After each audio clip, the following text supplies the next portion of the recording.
What's up, Packer fans? Welcome into the Pack a Day podcast. I'm your host, Andy Herman. You can follow me on Twitter at Andy Herman NFL. Today, I'm going to be doing my deep dive into Isaiah McDuffie. If you haven't caught all the rest of my deep dives up until this point, I've completed all except for Isaiah McDuffie, which I'm doing today, and Kylan Hill, which for sure will be coming this week, possibly tomorrow, but for sure in the next few days here. So excited to run through Isaiah McDuffie and go through my findings. As always, I'll have 12 observations. You can check this article out tomorrow on Wednesday on PackerReport.com. It should be up at 8 a.m. Central Time. So if you want the long form version, definitely make sure to go and check it out at PackerReport.com. But in the meantime, I'll kind of give you the Cliff Notes version today here on YouTube. So as always, again, 12 observations. I watched 6 games for Isaiah McDuffie. I was able to get 4 on the All-22, and then I had to resort to cut-ups for 2 of the other games. So on All-22, I watched 2018 Syracuse, 2020 North Carolina, 2020 Clemson, and 2020 Louisville. And then for cut-ups, I watched 2018 Florida State and 2020 Notre Dame. So those were the 6 games that I watched just recently to be able to go through and get all these observations from kind of reviewing and breaking down his tape in a little bit greater detail. So number one thing that jumped off the page with Isaiah McDuffie was his acceleration and his closing speed. Now, he ran a 4.61 40, which if you're looking at the linebacker position, and if you want to, go by RAS score or RAS score, and just kind of in general, that score tests in about the 86th percentile overall for linebackers, again, at a 4.61 40. Everyone seemed to run like their 4.40s, but still, at linebacker, 4.6 is nothing to sneeze at, and it was a very, very good time. But, there's always players that run well at the combine or at pro days, and it just doesn't show up on tape. With Isaiah McDuffie, I thought his speed and acceleration really showed up, especially in quick bursts, and that's when we talk, obviously, about acceleration. So, quick first step, and then I think where it really showed up is, when he did work his way into the backfield or when he had the opportunity to rush the passer, he showed a closing burst to the running back, to the quarterback, to be able to go and make a play. And that's a big deal. A lot of times players struggle to finish plays because they don't have that closing burst. And it's something that I feel like Isaiah McDuffie definitely has in spades. So it's interesting. His 10-yard split was actually the worst of the 3. His 20-yard split was fantastic. His overall 40-yard dash was really good. His 10-yard, it was still in like the 77th percentile, but it was a little bit worse than the other 2. But it's actually that quick, sudden burst that I think actually was, again, one of the better traits that he displayed overall. So no question about acceleration. I thought he had the speed to get sideline to sideline as a linebacker. So you're lining up in the middle of the field, you want to be able to see him get, to both sidelines. And I saw him chase down numerous plays and numerous players as well. There's a couple videos in the article that is going to be published on Wednesday that you'll want to check out to see some of that sideline to sideline speed. So to me, that was the number one thing that stood out, and no questions about his game speed in any way, shape, or form. On the flip side, or on the downside of that, is in a very similar vein to what we saw out of Kamal Martin in 2020 for the Packers, is that you will often see him overrun plays or just kind of lack overall play discipline. So you'll see him maybe accelerate through the wrong gap or kind of get himself, again, overrunning the play or out of the play. I love linebackers who play an aggressive brand of football, right? We saw for so long A.J. Hawk, and to an extent Blake Martinez, as Packer linebackers who were a little bit more hesitant. They didn't want to give up the big plays. Now, to be fair to Blake and AJ, I think to an extent that was part of what they were coached to do in those specific systems, but they were a little bit more hesitant and kind of playing off and making sure that they weren't giving up big plays, making those tackles 4 or 5 yards past the line of scrimmage rather than, shooting a gap, making a play in the backfield and those sort of things. And I think with Kamal Martin last year, we saw somebody that played in the exact opposite direction. He's going 1,000,000 miles per hour, almost like a chicken with his head cut off, and just would overrun plays, would not make tackles, those sort of things. With Isaiah McDuffie, you see some of those same things. And again, this is common in a younger, less experienced linebacker. You have great speed, you've got great intensity, you want to go 1,000,000 miles per hour to go make that play on the football, but it takes time to kind of just learn that, hey, you have to calm down, make sure that you're staying behind the football, eyes in front of you, and then go and make the play when it's needed. It's not to say that you can't shoot a gap here and there. It's not to say that you can't go make an aggressive play on the football. You just have to know the right time and the place, and you certainly can't do it down in and down out. So that's something that Isaiah McDuffie will have to continue to work on as he makes his transition into the NFL. As far as coverage goes, he's an interesting player. Of course, he has the speed and the athleticism overall to hold up in coverage. I think, ultimately he goes to a good spot in Green Bay because I like him as a zone defender much more than I do as a man defender. To me, he actually looks pretty good moving into his drops, getting to his space on the field, and making sure that he gets to the place that he's supposed to be, in his specific zone. I also like him playing with his eyes on the quarterback. He does a really good job of spying the quarterback and can chase down plays if needed. And then again, I think he has the ability to chase and tackle or go up and make plays. When you see quarterbacks checking down the football, he can quickly go, accelerate, make a play. Again, when he has eyes on the quarterback and eyes on what's in front of him, he is good to go. When you see him in man, he just doesn't look anywhere near as natural. He really struggles to get his head turned around on a play. And what you see is just not the most aesthetically pleasing coverage skills in the history of the world. It's not terrible. It's not awful, but it's not great either. So I definitely think he's going to a system with Joe Barry where his zone coverage skills will be able to, manifest themselves a little bit more than maybe his man coverage skills would. But I think that's going to be something that's necessary. And to be fair, he's still a young linebacker, and it's definitely something that I think he can continue to work on as a man coverage player. But his technique and his overall skill as a man-to-man cover player definitely needs a lot of work.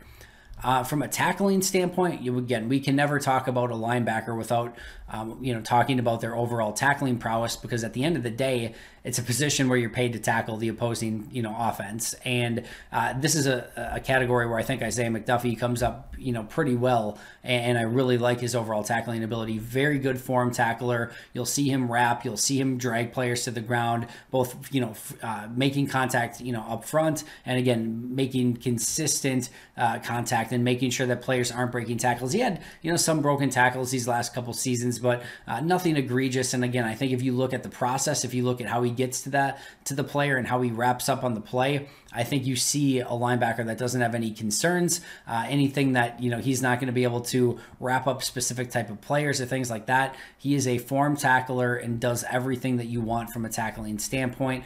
I'll get to this more in just a moment, but I do think he can miss players in the open field. This isn't a tackling issue. It's more of a movement issue, which again, we'll get to in a little bit later. But as far as it just comes as a pure tackler, I think this is something that Isaiah McDuffie comes up in spades with, and again, is a plus trait for him on the scouting report. On the downside is his overall strength and size. Now, he actually tested very well from a strength standpoint in the bench press.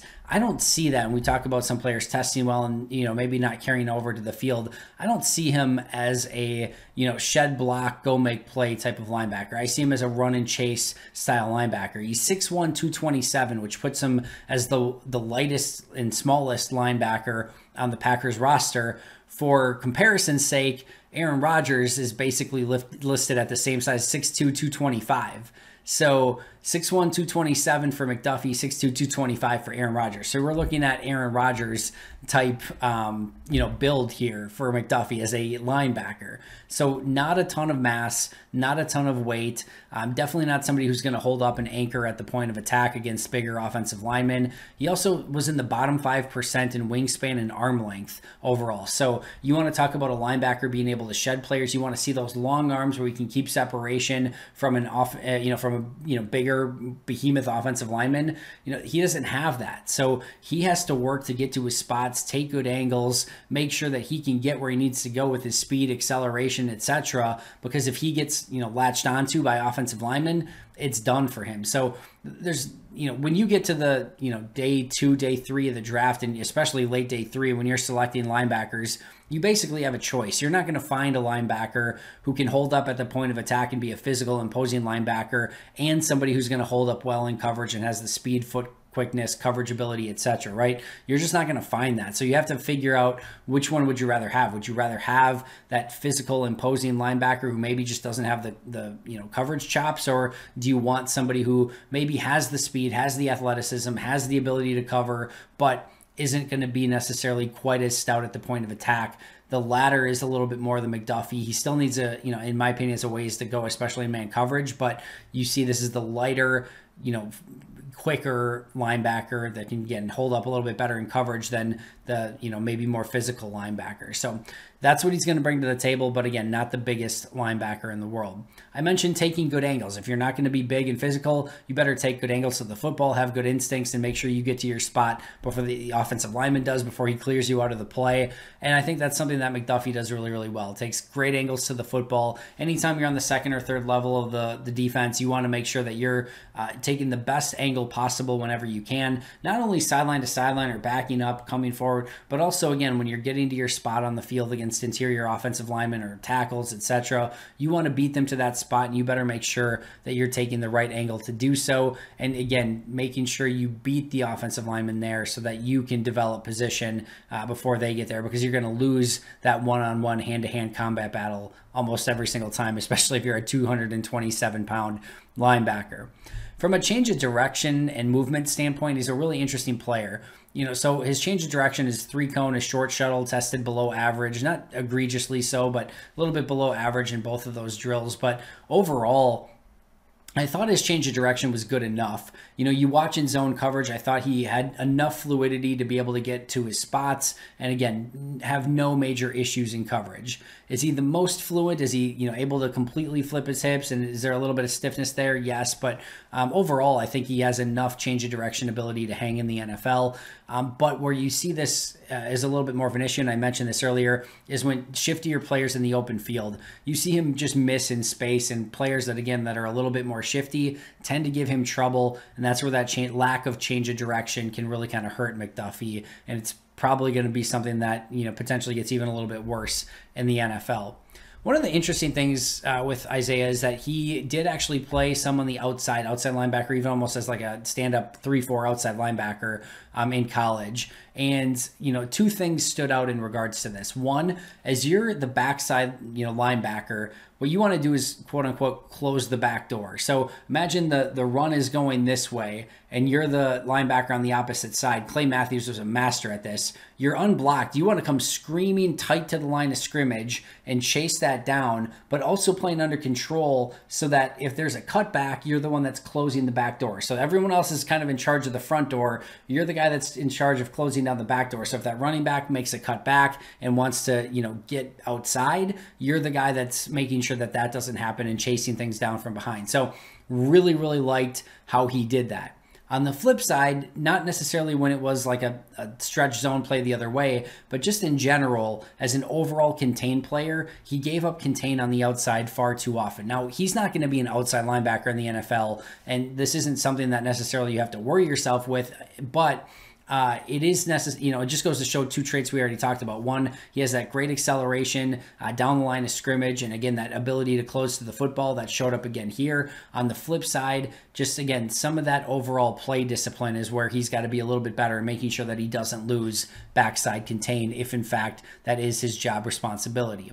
Another thing I noticed is just didn't make very many impact plays. I didn't see many on tape when I watched those 6 games. He did have 8.5 sacks throughout his career, but only 1 forced fumble, only 1 interception, didn't make a ton of big hits. And ultimately, in today's NFL, this is a playmaking league. If you really want to be on the field and be an impact player, you've got to get turnovers, force fumbles, find your way to get to the quarterback, those sort of things. So 8.5 sacks isn't bad for a linebacker, but you would like to see a few more interceptions, forced fumbles, things like that, and big hits. Whatever the case may be, those momentum-changing plays are huge. And up until this point, McDuffie just hasn't shown that he's had the propensity to make those type of plays. So not somebody that's generally been a playmaker. It's tough to not be a playmaker in college and then become one in the NFL. But again, some of the traits are there. So hopefully it's something he can improve upon moving forward. I do think he has a lot of special teams value, which is where he's going to make his name sooner rather than later. If he wants to make this team, he has to be a special teams stud. I thought Dane Brugler put it best in his draft guide where he said that McDuffie had, quote, a touch of insanity to him. You want to be a great special teams player, you better have a touch of insanity to you. And I think that that's something that comes naturally for him. He's a good hustle player. Again, he works really hard. He is somebody that is a coach's son. Like, he has the mentality to be a presence on special teams. And that's where he's going to have to earn his money first. I think he has some traits that can carry over, that can help him on defense if injuries should hit, and he can be a depth piece there and he can hang in the meantime while hopefully players get healthy. But I think he's going to have to earn his spot on special teams first if he wants to truly go out and earn a roster spot on this team. I mentioned this already, but definitely a hustle player. I don't know that, again, we talked about him not being like an impact player, but he's always around the football. I don't think I would call him intense, but he's just always there, and he's always reminding you that he's there too. Just consistently 100-plus tackles this past season. Wherever you look, Isaiah McDuffie seems to be. Chases things down well from behind. I mentioned closing the back door earlier. He's just all over the place. And again, that hint of insanity or touch of insanity comes into play here too. I think he's going to be somebody that's going to be able to carry that over again to special teams, as well as just an energy player on your defense should he get out on the field for you. And then last but not least is blitzing. So two different areas. I thought one area McDuffie did really well, the other maybe not so much. I thought as somebody who can come along on twists and stunts as a blitzer, I thought McDuffie was great, and I think that small size actually helps him kind of disguise and maybe offensive linemen and quarterbacks not see him quite as well. But he comes screeching around the side, and then that's where that closing burst really works well. That's where you see those 8.5 sacks coming into play here. I thought on twists and stunts he was fantastic, and that's something that he can definitely do at the next level. On the flip side, a lot of times if he was matched up one-on-one with a linebacker, fullback, etc., and he's trying to get through that player to go make a play, I didn't think he just had the pure raw strength to be able to get through some of those blocks. So again, as he puts on some size, that's hopefully something that comes together a little bit more, but you just have to know how to use him. If you're looping him around on a twist or a stunt, etc., has a great ability to win. If you're trying to have him go through somebody, just not necessarily his overall cup of tea. That's going to do it for me. Those are my 12 observations. I think he's a really interesting player. Reminded me a little bit of Ty Summers, just with his size and athleticism. Interestingly enough, that's somebody he'll be competing with for a roster spot. He's going to have to make his way on special teams first. Make your way there, prove you can play, maybe get in a cup of coffee here or there. If players get hurt, prove you can play on defense, and then we'll see if the rest is history from there. Definitely think he was worthy of a draft pick at the end of the 6th round. Definitely don't think he has a super high ceiling, just didn't have that playmaking ability. But if he can make his way on special teams and be a good depth piece, you've found a nice player at the end of the 6th round. Thanks so much for joining me. Always appreciate it. I'll be right back here tomorrow. But until next time, and as always, go Pack Go.